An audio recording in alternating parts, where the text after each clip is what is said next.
Тавхны энэ өглөөний амгалан гайхаа.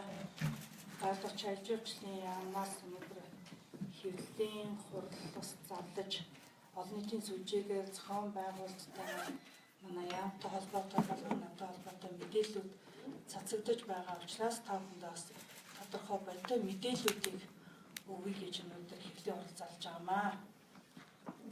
За ингээд хамгийн ихний асуудал бол Монгол Улсын аян жуулчлалын салбарыг хөгжүүлэхэд энэ засгийн газар ер нь байлт орч аян жуулчлалын яам ямар бодлого, ямар арга хэмжээ, ямар шийдвэрүүдийг гаргах вэ? Сүүлийн 25 жилд Монгол Улсын аян жуулчлалын салбар ер нь хэрхэн яаж хөгжсөн, эдийн засгтаа ямар үр өгөөжтэй байсан гэдэг асуудлыг ярих зорилготойгоор өнгөрсөн 7 хоногт эдийн засгийн байнгын хороогоор аян жуулчлалын салбарыг ямар түвшинд байгаа асуудлыг улсын хурлын байнгын хороогоор хэлсэн. За цаашдаа төрөөс болон засгийн газраас улсын хурлаас ямар дэмжлэг тусцааг үзүүлж, ер нь ямар бодлого шийдвэрүүдийг гаргавал аян жуулчлалын салбараа илүү түлхүү хөгжүүлж, эдийн засгт орлого олдог ийм салбар болохгүй гэдэг асуудлыг бол ярилцсан. За энэ үеэр өгсөн мэдээллийг бас буруу тушаа ойлгож олон нийтийн мэдээллийн сүлжээгээр ийм буруу тушаа мэдээллүүдийг бол цацаж нийгэм бас талцуулах, хуваах, зохион байгуулалттай ийм асуудлуудыг бол хийсэн учраас энд бас тайлбар өгөө гэж бодсон. За ер нь бол Монголын аян жуулчлалын салбар нь нэг 54 мянган хүн одоогийн байдлаар ажиллаж байгаа. Зуны саруудаа удирдлын чанартай орлого олдог. За 2016 онд Монгол оронд нэг 404 мянган жуулчин ирсэн. За манай эдийн засгт нэг 312 сая долларын орлогыг оруулсан. За аян жуулчлалын энэхүү орлогын өгөөж нь олон хүнд жигд тарж очдог, өөрийн онцлогтой. Тийм учраас аян жуулчлалын салбарыг утаагүй өгүүлбэрлэл гэж нэрлэж байгаа. Ажилгүйд ядуурлыг бууруулахад хамгийн бодиттой хувь нэмэр оруулж байгаа гэж үздэг. Ийм салбар. За ингээ 90 оноос хойш бол аян жуулчлалын салбар маань нэг тийм бодлоготойгоор хөгжиж болж чадсангүй, зөвхөн хувийн хвшлийн аж ахуйн нэгжүүдийнхээ нуруунд дээр хөгжлийн үйл явц нь бол өрнөж эхэлсэн. За ингээд өнөөдөр яагаад ер нь хөгжидгүй юм бэ? Яагаад Монголын аян жуулчлалыг 400-аас 500 мянган жуулчин ирэхээс өөрөөр хүн ирж чаддгүй вэ гэдэг асуулт бол дүгнэлт хийх шаардлагатай гэж эдийн засгийн байнгын хороо манай их хурлын гишүүд бол ярьсан. Тэгэхээр монголчууд бүгдээрээ ярьдаг. За бид нар ганцхан бүрэн эдийн засгтаа байх юм уу? Уул уурхайн салбараас л орлого олдог ийм улс хിവэрэ байгаад байх юм уу? Эдийн засгаас солонгоруулах уу? Цаашдаа яаж энэ Монгол улсад хүмүүс ажилтаа орлоготой байж ажилгүйд ядуурлыг бууруулах ийм чиглэлээр тодорхой алхмуудыг хийх шаардлагатай вэ гэж ингэж үздэг. За энэ бодлогын хүрээнд бол өнөөдөр аян жуулчлалын салбарын өрсөлдөх чадварыг бол дээшлүүлэх, эдийн засагт өгөх өгөөжийг нэмэгдүүлэх, за нөгөө талаас эдийн засгаас солонгоруулах гол бас салбар байна гэж ингэж үзэж байгаамаа. За тийм учраас дэлхийн аян жуулчлалын байгууллагын зүгээс ч гэсэн өнөөдөр хүн аялал жуулчилсан ийм судалгаа гарсан байгаа. За энэ 1.3 тэрбум хүний 120 сая нь хятадын аялагчид гадаад улс орнуудад зорчин 125 тэрбум $, гадагш зарцуулсан гэсэн ийм судалгаа гарсан. За саяхан Хятад улсын цагаан сарын үеэр Хятадын 600 сая аялагч гадагшаа явж аялсан гэсэн ийм статистик судалгаанууд бол дэлхийн аян жуулчлалын байгууллагын мэдээлэл дотор орсон байдаг. За энэ их жуулчид Монгол улсад ирдэггүй гэвэл бас үгүй юм аа. Монголд ирэх хятад жуулчдын тов бол сүүлийн жилийн мэдээллүүдийг бол та бүхэндээ дэлгэрэнгүй танилцуулж өгнө гэж ингэж бодож байгаа. За ингээд ер нь цаашдаа бид нар энэ аян жуулчлалын салбараа хөгжүүлэхэд ямар зорилттой бодиттой арга хэмжээнүүдийг авч хэрэгжүүлэх шаардлагатай вэ гэдэг асуудлын талаар бол яам тодорхой бодлого хөтөлбөр боловсруулан ажиллаж байгаа. За энэ талаар бас би тодорхой мэдээллийг та бүхэндээ өгье гэж бодож байна. Эдийн засгийн байнгын хорон дээр энэ асуудлыг ярьсан гол шалтгаан нь бол ер нь цаашдаа бид нар энэ хүрэн эдийн засгаас яаж татгалзах вэ гэдэг асуудал дээр ирээдүйн хойч үедээ ихтлхийгээ бүрэн бүтэн үлдээж өгөх хэрэгцээтэй байна л гэж үзэж байгаа. Уулын толгой болгоно очиж ухаж төнхөөд за тэгээд мал нь бичих газаргүй хүн уух ундны усгүй болчих вэ дээ. Энэ их дэлхийдээ бид нар ер нь юуг үлдээж өгөх вэ гэдэг асуудал бол Монгол төрийн бодлогын анхаарлын төвд байх ёстой гэж боддог. Тэр зам би өнөөдөр байгаль орчин аж үйлчлийн сайдын албыг эрхэлж байгаа хүний хувьд бол энэ асуудал дээр нэлээд хатуу байр суурьтай байгаа. Би өнгөрсөн жил та бүхэндээ хэл мэдээллийн хурал хийж бас зарлж исэн орхон голтой холбоотой асуудлаар ер нь бол бид нар өнөөдөр энэ гол горих мөрөн бохирдож байна гэдэг энэ сэдвийг нэг бүүн болсон үед нь манай хэвлийнхэн бас сошиалаар эсвэл олон нийтийн сүлжээгээр ингээд баахан зураг тавиал ярьдаг. Яг ямар хүн ямар бодит тусцаа дэмжлэгийг үзэж юу хийх гэж байгаа гэдэг асуудлаар хин ч хизээч энэ асуудалд анхаарлаа хандуулж ярьдаггүй. Тэгээд төрийн зүгээс энэ аж ахуй нэгжүүдийн үйл ажиллагааг мэдээж одоо эрсдэлтэй олон шийдвэрүүд гарна. Өнөөдөр бид нар орхон голтой холбоотой асуудлаар жишээлбэл хууль хяналтын байгууллагад хандаад 14 аж ахуй нэгжийн үйл ажиллагааг зогсоох шийдвэр гаргуулахаар ажиллаж байна. Одоо ингээд дахиад алтны сезоны удирдал эхлэн энэ үед үнэхээр гол горих мөрнийг бохирдуулж байгаа бол бид нар энэ асуудлын зогсоо.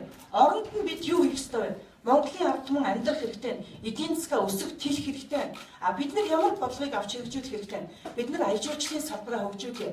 Энэ бол бидэнд орох хамгийн том орлого. Өвдөөцөөс бидэнд үлдээж гисэн энэ байгалийн сайхныг, энэ үзэсгэлэнтэй газруудаа бид нар үзье гэж байгаа дэлхийн олон нийтэд яаж сурталчилж, яаж энэ хүмүүсийг татаж орлого олдог болох вэ гэдэг ийм одоо чиглэлийн ажлыг хийж байгаа маа.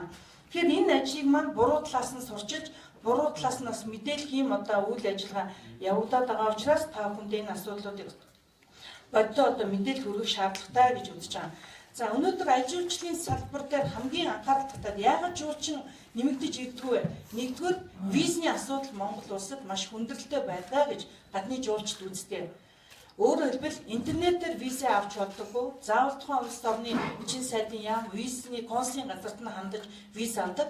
Ийм тохиолдолд бол хүмүүс бас одоо төдийлөн Монгол руу ирэх хандлага нь бол муу байдгаа гэж ингэж олон улсын өөрөөр хэлбэл байгууллагуудаас гарсан судалгаанаас ингэж одоо гаргадаг. За хоёрдугаар өнөөдөр манай агаарын тээврийн үн өндөр. За олон улсын зах зээл дээр аялын бүтээгдэхүүн зарлагдсны дараа нислэгийн үнээр зарладаг.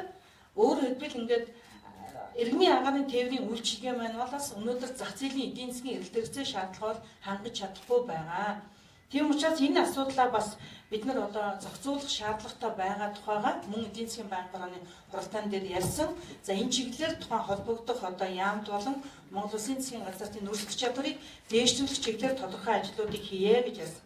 За дараа нь жуулчны бүтээгдэхүүний нэр төрөл зүүн байна. Өөр хоорондоо ялгаа багтаа өндөр одоо үнэтэй аж үйлчлийн зах зээлд өрсөлдөх чадварыг бол нэлээд бууруулж байна. Тийм учраас Монгол орныг зорин ирж байгаа хүмүүст одоо төрөл бүрийн үзэг харах зүйлч хонс байна гэж ингэж ярьдаг.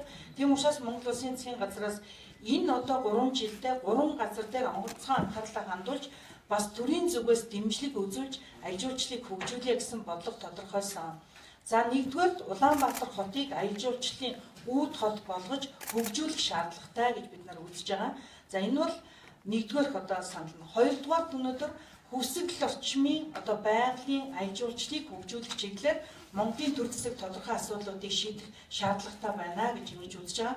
Өнөөдөр тэр хавьд одоо зарим нэг газар нь замын дутуу байгаагаас нуураа болон иргэдийн одоо зорчих дотоодын болон гадаадын жуулчд зорчих тэр боломж бол бас нэлээд хүндрэлтэй байдал үүссэн.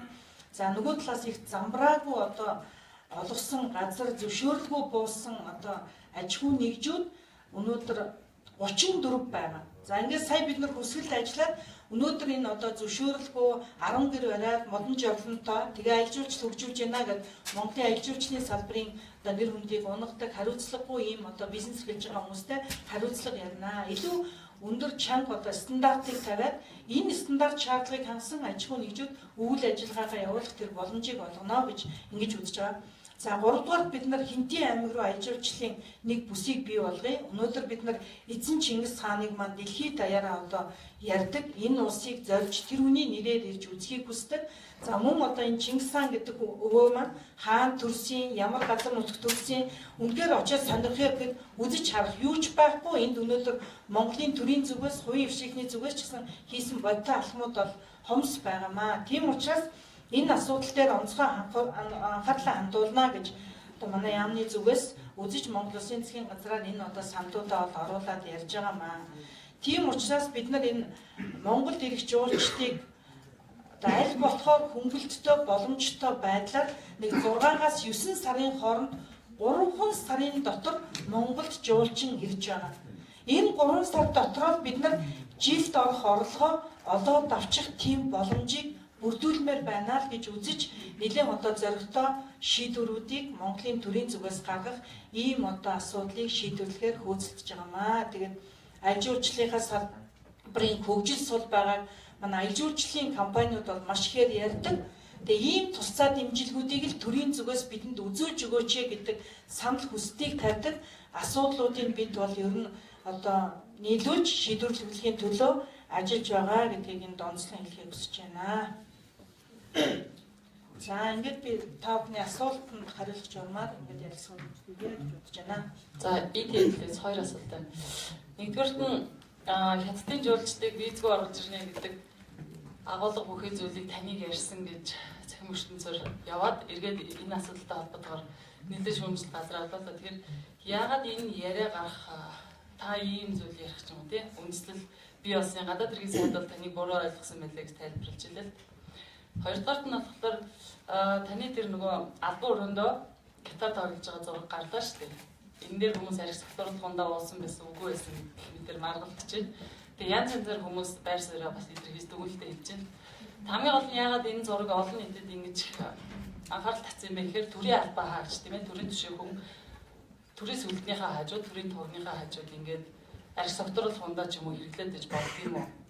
Эсвэл та хэрвээ энэ тохиолдолд арх сахилгуулгандаа хэрэглээгүй байсан бол ер нь ингээд албан өрөөндөө иймэрхүү үйлдэл гаргах нь зөв юм уу те гэдэг талаас нь хүмүүс харж үзээд янз бүрээр хүлээж авах шиг юм те төрийн албаа хаагчийн төрийн би хариулсан гэдэг асуудал дээр нэр баярмаа ёс зүй гэдэг дээр л ИТV хүмүүс эмзэглээд ах шиг байна л да.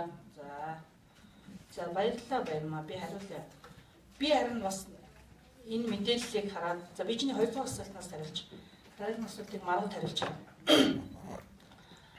Би бас өөрөө гайхчлээсэн л да. Тэр зургийг гаргаж тавихаар нэгдүгээр төрийн албан өрөө ерөөсөө биш. Одоо би өнөөдөр амьдралдаа худлаа ярихыг хизээч хүсдэггүй. 20 жил улс төрд явж байна. Тэгээ өнөөдөр нэгдүгээр ордны өрөөч биш, байгаль орчин аяж уучлалын яамны өрөөч биш. Өнөөдөр одоо миний одоо байгуулсан сургууль дээр би охиныхоо өрөөнд ороод амралтаараа сонгуулийн өмнө одоо авсан нэг